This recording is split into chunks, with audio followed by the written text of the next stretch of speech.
But let's stay with finance because it's an important element of our engagement. Now, Ghana currently is seeking to do what's called debt sustainability. If possibly do debt restructuring, then possibly proceed to make sure that we have clean books to get a good deal from the IMF. We understand that's part of the current difficulties we are having. There is one important group when it comes to this unit that you should know about. And this is because I'm joined from the United Kingdom by Tim Jones. Tim Jones, on a good day, during the day, is the head of policy at Debt Justice. Tim, you're welcome to UPfront. Can you hear me, Tim? Yes, I can hear you very well. If it's possible for you to speak up, okay, well, I think it's better now. Brilliant. Now, you caught Ghanaian media's eye. You became more like a reference point for our current conversation on the debt situation in the Republic of Ghana when you put up some tweets about Ghana's current debt engagement. In fact, what you tweeted was to do with how expensive our 2015 bond was and all the parties that had benefited from that. Were you shocked by the kind of response that had garnered after this particular tweet? Yes, so I'm here in the United Kingdom. I'm part of a group that campaigns to try and get lenders to take responsibility for the debt crises that they cause. And so my tweets are in that context. I'm not Ghanaian. I'm here in the UK, and we are trying to hold lenders to account for problems that they cause around the world. Ghana's debt problems are not unique to Ghana. There are estimated to be 54 countries around the world that are in debt crisis at the moment, where debt payments are so high, they're undermining the ability of governments to meet public needs, public services. And when those such crises exist, the evidence of history shows that if you keep trying to pay the lenders in full, that just makes big profits for the lenders, but causes more problems in the country. And it's much better to tackle the situation and try to get some of the debt cancelled through various means. And that's what we exist to do, is to try to support people and countries that are trying to take on these lenders and get debts cancelled. Now, I'm drilling down to the point. In a subsequent tweet, you did say that this got a lot more reach and misinterpretation than I expected. My criticism of the lenders and the World Bank is not the Ghanaian government. Dollar bond holders stand to make huge profits out of the people of Ghana. They should accept large haircuts on the debt. That is summarily what you are seeking to put across. Why? Yes. So for many years, over the last decade, the Euro bond holders have lent these large amounts of debt in dollars that has been at very high interest rates.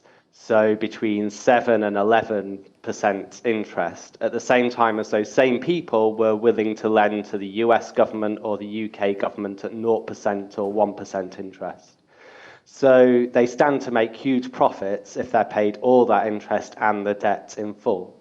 The reason they argue why they lent at such high interest rates to Ghana, and they did the same in many other countries like Zambia, Sri Lanka, they say they lent at such high interest rates because it was riskier.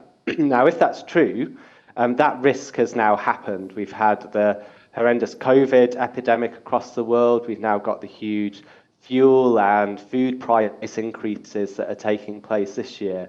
So it's been a set of economic shocks that have hit countries like Ghana and many others. So those lenders lent at high interest rates because they said it was risky. That risk has happened, so they should now accept that they're not going to get their money back. It's like a gamble. What they do is gambling. But also what they then try and do is, although they've charged the high interest rates, they then try and argue, but it's a big mistake or disaster if we don't get paid in full, and they somehow claim they're morally owed the debt. They're not. They lent at high interest, they gambled, and now they should accept the losses that come from that. While that may sound reasonable from policy perspective, is that not going to worsen Ghana's current debt situation? are we not going to be downgraded further if these people end up insisting that it's either you pay because you're not going to take the fall for you?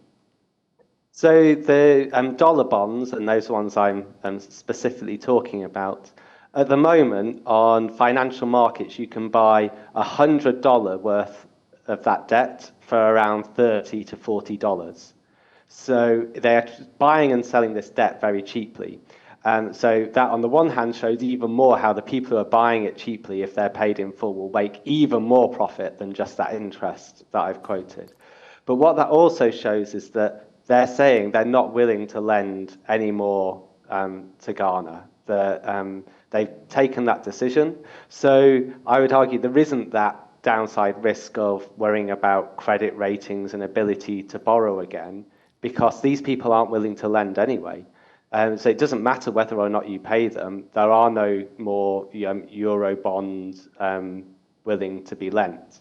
And in that situation, it's much better to tackle the situation head on, say we're going to restructure this debt, and the bondholders should take big haircuts, big write-downs in the face value of the debt. If the debt's value, if you cancelled 70% of the debt, the people who are buying those bonds now would still break even or still make profit with the interest. So that's the scale of cancellation there could be without those bondholders even facing any losses. So the haircut will not be that deep, would it? That is to be negotiated. Yeah, I'm putting those figures out there. That's the kind of haircut that could happen without those bondholders. And these are people outside of Ghana. They're rich asset managers, rich people around the world. There's no reason from my point of view why the haircut shouldn't be that big.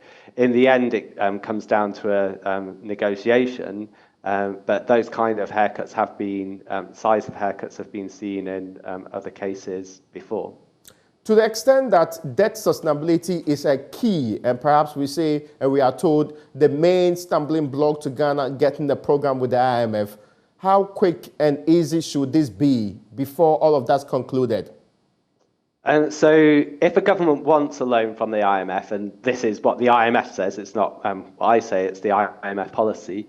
The IMF say if the debt is unsustainable, they can only lend if the debt is going to be restructured so that it is sustainable. And so we don't know because the negotiations aren't transparent, but if the IMF is saying to Ghana, we think the debt is unsustainable, then they'll be saying, therefore, you need to start this restructuring process.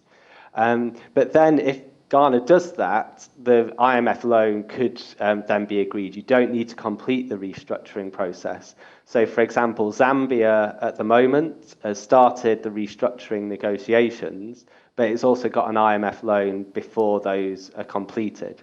Now, one of the things that a country can do to help make that happen is the IMF has a policy that says, so you need to negotiate a restructuring. If the creditors are not willing to accept right now what your the amount of debt cancellation needed, then you can stop paying, and the IMF will still keep lending to you because the IMF does not want its loans to effectively be used to pay off the previous creditors. And that also is what's happening in Zambia at the moment. They stopped paying the euro bondholders and some other external creditors.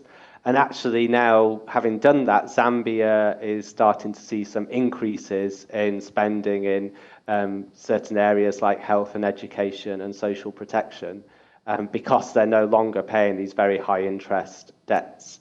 And the IMF is supporting them to do that, is saying, well, we will still lend because that fits with our policies and it will help you negotiate the restructuring if we say we're still supporting you because you're not paying off these creditors. So, yeah, the process can begin, and if the government wants the IMF loan, that can happen without the restructuring being concluded. But ultimately, the being able to say, actually, we're not going to pay you is part of what helps the restructuring negotiations, because from the creditor's point of view, and the reason they accept a haircut is because if they think the alternative is they won't get anything at all. Now, there's a question I'm asking on the general front. Is there a problem with the Ghanaian management of the economy, or it is just a globalized system of lending that makes it difficult for you to be in a loop or a cycle of continuous borrowing? Which one do you think properly situates Ghana's current situation?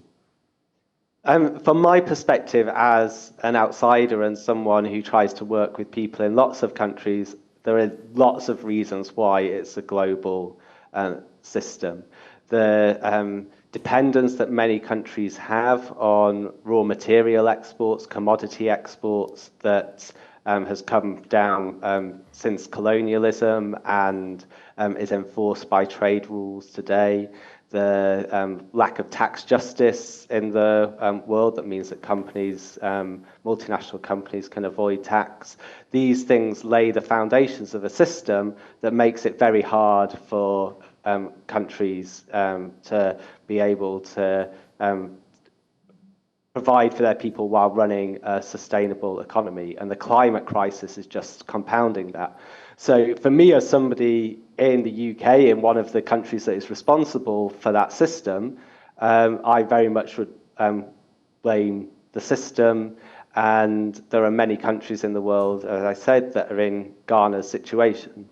Now, there are, of course, debates around within that system, what then can a government do? How should it manage the economy given those constraints? But it's obvious that's not for me to comment on because I'm in the UK. That debate needs to be had within Ghana, but there is definitely huge problems with the system that hopefully we can join in solidarity together to tackle.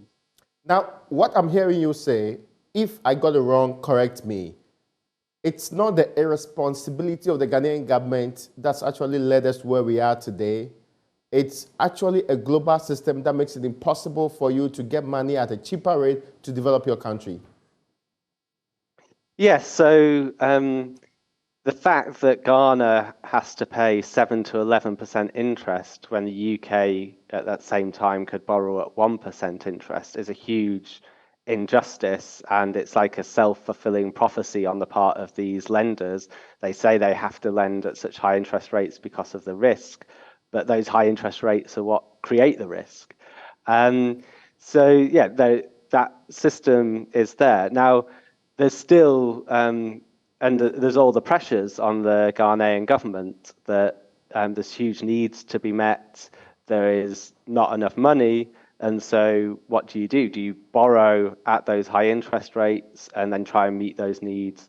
Or do you not borrow and seek another way? So you don't maybe have as much money up front, but you might have more money in the future because you've not paid the high interest rates.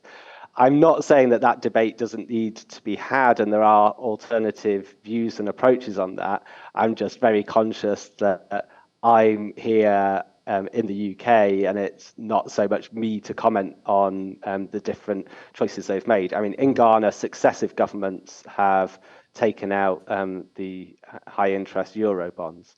But that having happened, now in the situation that Ghana and many countries face of these successive economic shocks around the world, it is worth knowing what has driven these lenders and the arguments they make, and why there is no reason that they should be paid in full, and that part of the way of tackling the situation from here on is, rather than like these, if these debts are paid in full, it's a huge financial burden for many years to come on the people of Ghana, and it doesn't need to be done.